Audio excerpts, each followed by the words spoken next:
बिस्मिल्लाहिर्रहमानिर्रहीम। Dear students, अस्सलाम वालेकुम। आज के लेक्चर में आप स्टडी करेंगे सिमेट्राइजेशन पास्टुलेट। हमने प्रीवियस लेक्चर में डिस्कस किया था कि आपके पास two types of state functions appear होते हैं जो कि सिमेट्रिक वेव फंक्शन या एंटी सिमेट्रिक वेव फंक्शंस कहलाते हैं।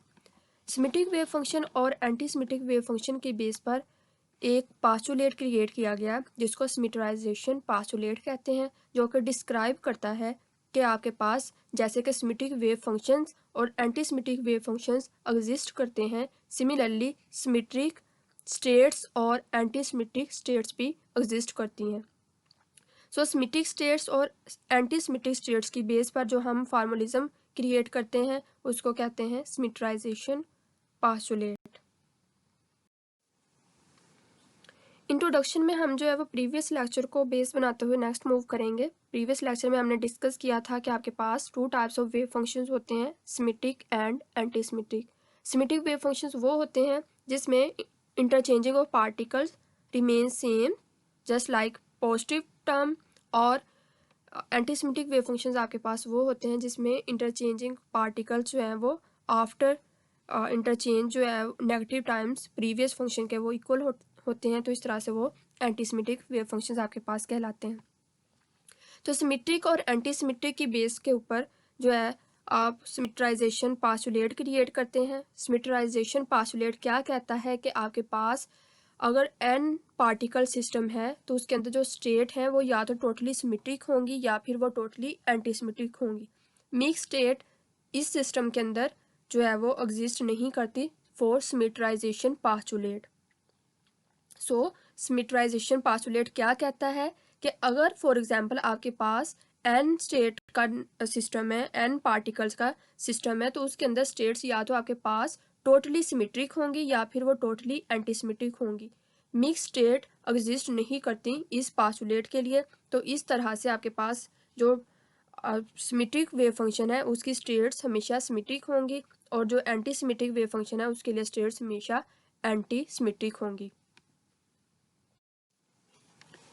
सिमिलरली ये आपके पास जो पास्टुलेट है दो और चीज़ों को बयान करता है। स्टिपुलेट्स मजीद टू थिंग्स, स्टिपुलेट्स का मतलब होता है स्टेट करता है या डिस्क्राइब करता है दो और चीज़ों को, जो कि क्या है हमने प्रीवियसली भी बताया था कि बोसोन्स और फर्मियोन्स। नेचर में two type of particle exist करते हैं, कुछ की जो नेचर है वो बोसोनिक होती है और जो रेस्ट ऑफ दूज पार्टिकल्स होते हैं वो फर्मियोन्स कहलाते हैं। ये भी हम जानते हैं कि बोसोन्स आपके पास वो पार्टिकल्स हैं जो आपके पास इंटीग्रल स्पिन रखते हैं और उनके स्टेट हमेशा सिमेट्रिक स्टेट्स होंगी। फर्मियोन्स आपके पास वो पार्टिकल्स होंगे जिनका जो स्पिन है वो हाफ और इंटीग्रल स्पिन होगा और वो एंटी सिमेट्रिक स्टेट्स रखते हैं या उनका वेव फंक्शन एंटी सिमेट्रिक होगा। इसी तरह से फर्मियोन्स जो हैं उनको हम फर्मियोन्स क्यों कहते हैं, क्योंकि वो फर्मी डायराक स्टैटिक्स को ओबे करते हैं, होल्ड करते हैं। अब फर्मी डायराक स्टैटिक्स क्या है? फर्मी और डायराक ये टू साइंटिस्ट थे, उन्होंने जो फॉर्मलिज्म क्रिएट किया था उसमें आपके पास था कि जो सिमेट्रिक स्टेट्स हैं वो रखने वाले पार्टिकल्स आपके पास बोसोनिक फर्मियोन्स होंगे, फर्मियोनिक होंगे, और बोसोनिक आपके पास वो पार्टिकल्स होंगे जो ओबे करेंगे बोज आइंस्टाइन स्टैटिक्स। बोज आइंस्टाइन, सिमिलरली बोज और आइंस्टाइन टू साइंटिस्ट के नेम से उसको स्टैटिक्स का नेम दिया गया, बोज आइंस्टाइन स्टैटिक्स। जो पार्टिकल्स ओबे करते हैं वो बोसोनिक कहलाते हैं और जो पार्टिकल्स आपके पास फर्मी डायराक स्टैटिक्स को ओबे करते हैं वो फर्मियोन्स कहलाते हैं। इसी तरह से आपके पास जो आइडेंटिकल पार्टिकल सिस्टम है उसमें हमेशा जो आपके पास स्टेट्स होंगी वो या तो फिर टोटली सिमेट्रिक होंगी या फिर वो टोटली एंटी सिमेट्रिक होंगी। मिक्स स्टेट इन स्टैटिक्स के अंदर या सिमेट्राइजेशन पास्टुलेट के अंदर होल्ड नहीं करेंगी। तो याद रहे कि फर्मियोन्स के लिए आपके पास जो स्टेट्स होंगी हमेशा एंटी सिमेट्रिक होंगी और बोसोन्स के लिए आपके पास स्टेट हमेशा सिमेट्रिक स्टेट्स होंगी। बोसोन्स की जो स्पिन है आपके पास इंटीग्रल स्पिन होगी और फर्मियोन्स की स्पिन आपके पास हाफ और इंटीग्रल स्पिन होगी। और ये मज़ीद मैं जो है इसको ब्रीफली प्रीवियस लेक्चर में डिस्क्राइब कर चुकी हूँ। नेक्स्ट है आपके पास कंपोजिट पार्टिकल्स। कंपोजिट पार्टिकल्स के इंट्रोडक्शन के लिए सबसे पहले अभी तक आपको ये पता होना चाहिए कि हमने अभी तक जो स्टडी किया है आइडेंटिकल पार्टिकल्स के अंदर जितने भी पार्टिकल्स थे वो अपनी इंडिविजुअल प्रॉपर्टीज़ को डिस्क्राइब कर रहे थे या वो अपनी एलिमेंट्री या सिंपल पार्टिकल वो कहलाते थे। यानी कि जितने भी अभी तक हमने आइडेंटिकल पार्टिकल सिस्टम के अंदर स्टडी किया है तमाम पार्टिकल्स या तो सिंपल थे या फिर एलिमेंट्री थे। और सिंपल या एलिमेंट्री का होने का क्या मतलब है कि वो अपनी इंडिविजुअल रिप्रेजेंटेशन कर रहे थे, इंडिविजुअल प्रॉपर्टीज़ को बता रहे थे। फॉर एग्जांपल जैसे कि क्वार्क्स, इलेक्ट्रॉन्स, पॉजिट्रॉन, म्यून्स, ये आपके पास वो पार्टिकल्स थे जो सिंपल या एलिमेंट्री पार्टिकल थे। अब हम क्या कर सकते हैं, आइडेंटिकल पार्टिकल सिस्टम के अंदर कंपोजिट पार्टिकल्स को भी डिस्क्राइब कर सकते हैं। कंपोजिट पार्टिकल उसका नेम से ही शो हो रहा है कि कंपोजिशन का मतलब है कि एक से ज़्यादा चीज़ों का कम्बिनेशन। तो वो पार्टिकल जो कि एक से ज़्यादा आपके पास एक से ज़्यादा पार्टिकल इंडिविजुअली मिलने से या सिंपल एलिमेंट्री पार्टिकल्स के मिलने से पार्टिकल्स बनते हैं वो आपके पास कंपोजिट पार्टिकल्स कहलाएंगे। यानी कि वो पार्टिकल्स जो सिंपल या एलिमेंट्री पार्टिकल्स के मिलने से मिलाप से आपके पास पार्टिकल्स क्रिएट होंगे वो कंपोजिट पार्टिकल्स कहलाएंगे। अब कंपोजिट पार्टिकल्स में आपके पास आ जाते हैं alpha particles, similarly hydrogen particles. तो ये थोड़ा सा मैंने राइट किया है, इसको देख लें कि क्यों वो आपके पास कंपोजिट पार्टिकल्स कहलाते हैं, क्योंकि उसके अंदर नंबर ऑफ प्रोटॉन्स और नंबर ऑफ न्यूट्रॉन्स ज़्यादा होते हैं या उनकी स्पिन के हिसाब से वो आपके पास कंपोजिट पार्टिकल्स कहलाते हैं। The foregoing discussion pertains to identical particles. अभी तक इस लाइन का मतलब है कि अभी तक हमने जो स्टडी किया है वो है दैट आर सिंपल और elementary such as quarks, electrons, positrons, muons and so on। अभी तक जो आपने स्टडी किया है वो आपने उन आइडेंटिकल पार्टिकल्स को स्टडी किया जो कि सिंपल थे या एलिमेंट्री थे, जैसे कि क्वार्क्स, इलेक्ट्रॉन्स, पॉजिट्रॉन्स, म्यून्स etc। उसके बाद अब जो है अब हम क्या करेंगे, हम कंपोजिट पार्टिकल्स को स्टडी करने जा रहे हैं।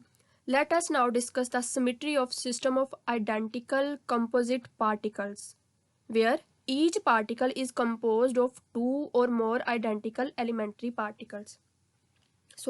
आपके पास जो कंपोजिट पार्टिकल्स हैं वो कैसे क्रिएट होंगे, वो कम्बिनेशन होगा, कंपोजिशन होगा टू और मोर आइडेंटिकल एलिमेंट्री पार्टिकल्स का कम्बिनेशन टू और मोर की फॉर्म में, तो वो आपके पास कंपोजिट पार्टिकल्स कहलाएंगे। फॉर एग्जाम्पल आपके पास है alpha particles which consist of nuclei that are composed of 2 neutrons and 2 protons।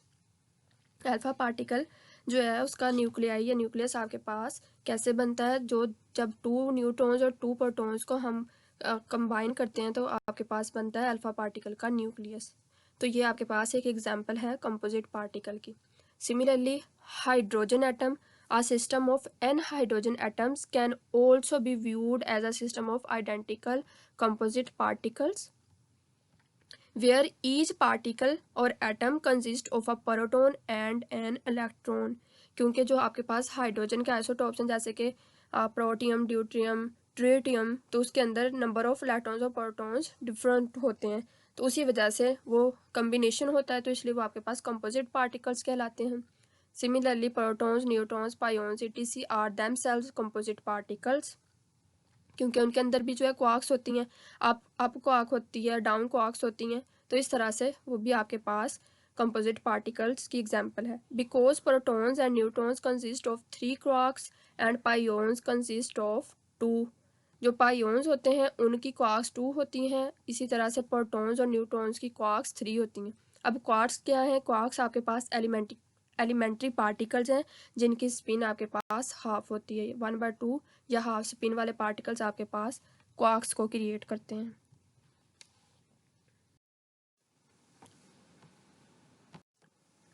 अब हमारे पास क्वेश्चन अराइज होता है कि स्पिन क्या होगी कंपोजिट पार्टिकल्स की, कंपोजिट पार्टिकल्स की स्पिन क्या होगी।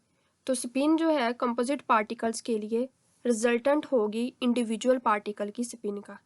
यानी कि आप क्या करेंगे, जो आपके पास इंडिविजुअल पार्टिकल है उनकी स्पिन को ऐड करेंगे, जो रिजल्ट आएगा उसको कंपेयर करेंगे, आया वो आपके पास ओड इंटीग्रल स्पिन है या इवन इंटीग्रल स्पिन है। अगर वो ओड इंटीग्रल स्पिन है इट्स मीन वो आपके पास फर्मियोन्स होंगे। अगर आपके पास जो रिजल्ट आया है, रिजल्टेंट है, वो इवन स्पिन है, तो इट्स मीन वो आपके पास बोसॉन होंगे। सिमिलरली बोजोन होंगे तो बोजोन जो हैं वो बोजोनिक प्रॉपर्टीज़ रखेंगे या बोज आइंस्टाइन स्टैटिक्स को ओबे करेंगे। सिमिलरली अगर आपके पास जो रिजल्टेंट है वो फर्मियोन्स की फॉर्म में है या ओड इंटीग्रल स्पिन है तो इट्स मीन कि वो फर्मी डायरेक्ट स्टैटिक्स को ओबे करेंगे। देख लें, कंपोजिट पार्टिकल्स हैव स्पिन होती है उनकी, कैसे होती है? The spin of each composite particle can be obtained by adding the spins of its constituents मतलब उसके इंग्रेडिएंट्स या जो उसके पार्टिकल्स हैं, इंडिविजुअल पार्ट्स। कॉन्स्टिट्यूएंट्स का मतलब होता है हिस्से या पार्ट्स। तो जो उसके इंडिविजुअल पार्ट्स हैं उनको, उनकी स्पिन को जब ऐड करेंगे और उसको फिर कंपेयर करेंगे, रिजल्टेंट जो आएगा कंपेयर करेंगे कि वो इवन स्पिन है या ओड स्पिन है। If the total spin of the composite particle is half odd integer, this particle behaves like a fermion and hence it obeys Fermi Dirac statics. यही मैंने अभी बताया है। On the other hand, if the resultant spin is integer, it behaves like a boson and obeys Bose-Einstein statics। For example, nucleons are fermions. Nucleons आपके पास fermions होते हैं, क्यों? Because they consist of 3 quarks. Nucleons क्या होते हैं? Nucleons आपके पास number of protons plus number of neutrons. Nucleons आपके पास number of protons plus number of neutrons होते हैं, तो वो आपके पास फर्मियोन्स होते हैं क्योंकि उनके अंदर 3 क्वार्क्स होती हैं। तो 3 इज़ अ ओड इंटीजर, तो इस तरह से ये फर्मियोन्स कहलाएंगे। Similarly, mesons are bosons because they consist of 2 quarks. So 2 is an even number, so that's why they are called bosons.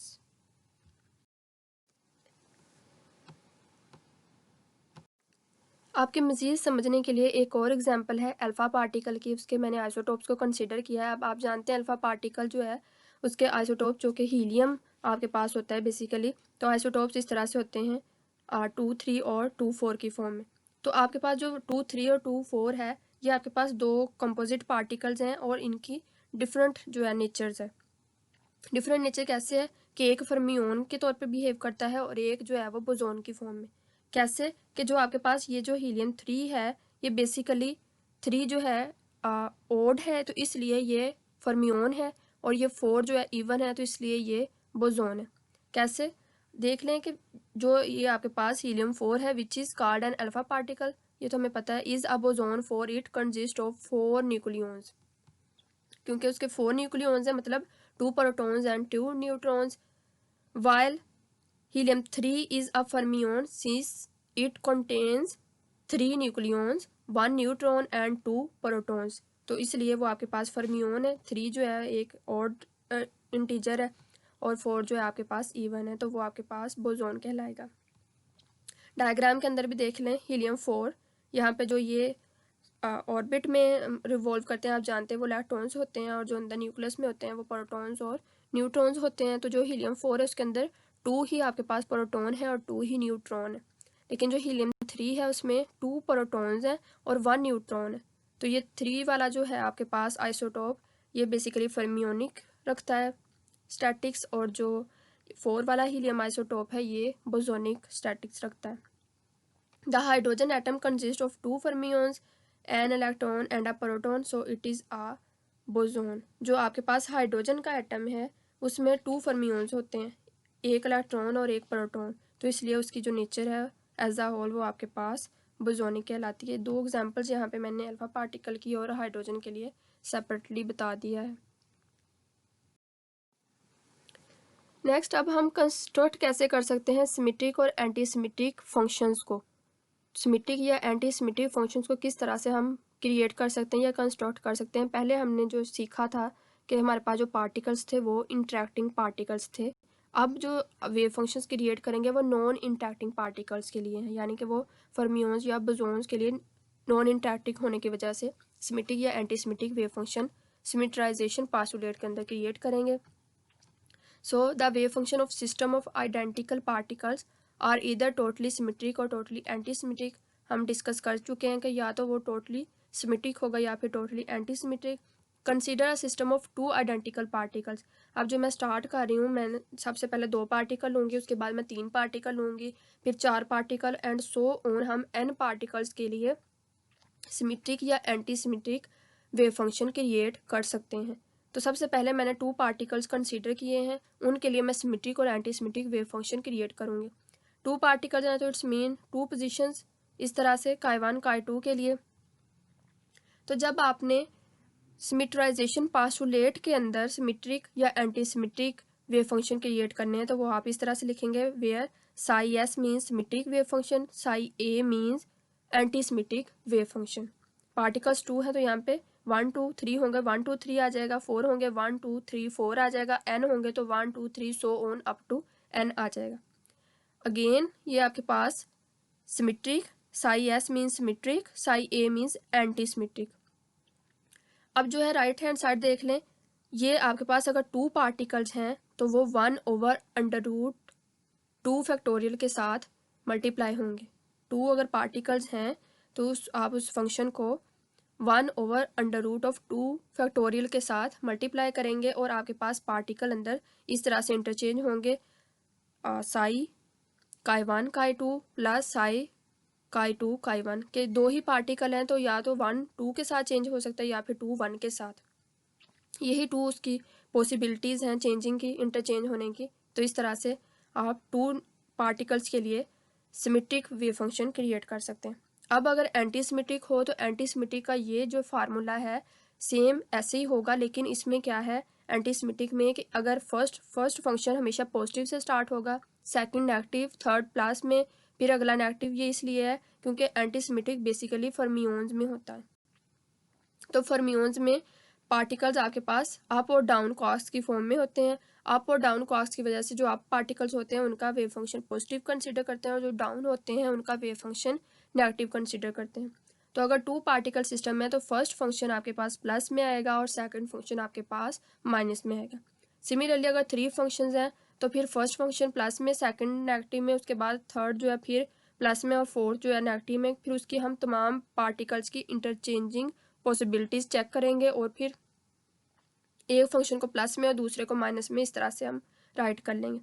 अब यहाँ पे ये जो है क्वेश्चन अराइज होता है 1/√2 फैक्टोरियल क्या है। This is called normalisation factor. ये जो है आपको फाइंड आउट करने की ज़रूरत नहीं है, ये पहले से फाइंड आउट किया गया है और इसको आप मल्टीप्लाई करवाएंगे इस फंक्शन के साथ। जो आपके पास वैल्यूज़ हैं उनके साथ आप इसको मल्टीप्लाई करेंगे। सिमिलरली अगर आपके पास 3 पार्टिकल हैं तो ये 1/√3 फैक्टोरियल आएगा। 4 पार्टिकल्स हैं तो 1/√4 फैक्टोरियल एंड सो ऑन। अगर n पार्टिकल्स हैं तो फिर 1/n फैक्टोरियल के साथ आप जो है वो इसको मल्टीप्लाई करवाएंगे फंक्शन को। अगेन बता रही हूँ कि 1/√2 क्या है, ये आपके पास नॉर्मलाइजेशन फैक्टर है। अब जब 2 का फैक्टोरियल ओपन करेंगे तो वो आपके पास 2 ही आ जाएगा। 3 का फैक्टोरियल ओपन करेंगे तो 3 2s are 6, तो फिर 3 पार्टिकल्स के लिए 1/√6 के साथ मल्टीप्लाई करवाएंगे। सो 3 आपकी समझने के लिए मैंने 3 आइडेंटिकल पार्टिकल सिस्टम को भी यहाँ पे राइट कर दिया है। देख सकते हैं सिमेट्रिक और एंटी सिमेट्रिक फंक्शन 3 पार्टिकल्स हैं, 1 2 3 1 2 3, इसलिए राइट कर लिया। अब जो मैंने कहा है कि 3 पार्टिकल्स को हम मल्टीप्लाई करवाएंगे 1/√3 फैक्टोरियल के साथ। और मज़ीद जब फैक्टोरियल कुछ बच्चे यूँ करते हैं कि फैक्टोरियल लिखना भूल जाते हैं या नहीं लिखते, तो फैक्टोरियल का मतलब जब फैक्टोरियल को ओपन करेंगे तो 3 2s are 6 आएगा, यहाँ पे 1/√6। तो फैक्टोरियल लिखना जो है वो मत भूलिएगा क्योंकि उससे फिर वो कॉन्सेप्ट गलत हो जाता है। बेसिकली यहाँ पे आना चाहिए 1/√6। तो इस तरह से कुछ जगहों पे कुछ बुक्स में 1/√6 लिखा होता है, तो वो उसका मतलब यही है कि 3 2s are 6, 3 का फैक्टोरियल ओपन करें तो वो 6 ही होता है। बाकी 3 पार्टिकल्स हैं तो उनके पॉसिबिलिटीज़ क्या होंगी। सिमेट्रिक वेव फंक्शन के लिए तमाम जो पॉसिबिलिटीज़ हैं वो प्लस में आएंगी। आप देख सकते हैं तमाम पॉसिबिलिटीज़ प्लस में है। लेकिन अब पार्टिकल्स को किस तरह से इंटरचेंज कर सकते हैं। एक तो 1 2 3 आ गया, दूसरा फिर 1 3 2, थर्ड 1 2 3 1 प्लस 2 1 3 प्लस 3 1 2 प्लस 3 2 1। इसके अलावा 3 पार्टिकल्स के लिए और कोई पॉसिबिलिटी नहीं है। ये जितनी मैक्सिमम पॉसिबिलिटीज़ थी पार्टिकल्स को इंटरचेंज करने की वो मैंने यहाँ पे राइट कर दी हैं। सिमिलरली जब एंटी सिमेट्रिक वेव फंक्शन होगा तो उसका भी बाकी सारा जो है आपके पास जो मल्टीप्लिकेशन फैक्टर है या नॉर्मलाइजेशन फैक्टर वो एज इट इज़ रहेगा। बाकी अब जैसे कि प्रीवियसली मैंने बताया है कि हम फर्स्ट फंक्शन प्लस में, सेकंड नेगेटिव में, थर्ड प्लस में, फोर्थ नेगेटिव में, फिफ्थ प्लस में, नेगेटिव में एंड सो ऑन आपके पास n पार्टिकल तक मूव करेंगे।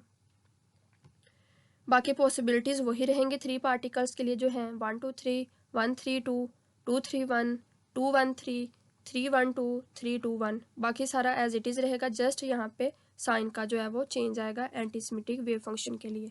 याद रहे स्टूडेंट्स, ये 3 पार्टिकल्स के लिए था, प्रीवियसली 2 पार्टिकल्स के लिए मैंने अभी बताया है। इसी तरह से आप 4 पार्टिकल्स के लिए, 5 के लिए, 6 के लिए, 10 पार्टिकल्स के लिए, 20 के लिए and up to n particles के लिए सिमेट्राइजेशन पास्टुलेट के अंदर वेव फंक्शन सिमेट्रिक या एंटीसिमेट्रिक की फॉर्म में लिख सकते हैं। तो इस तरह से स्टूडेंट्स ये था आज का लेक्चर। अगर आपको कोई भी मसला हो, कहीं से समझ ना आई हो तो आप मेरे से पूछ लीजिएगा। आई होप कि आपको समझ आ गई होगी। थैंक यू एंड अल्लाह हाफिज़।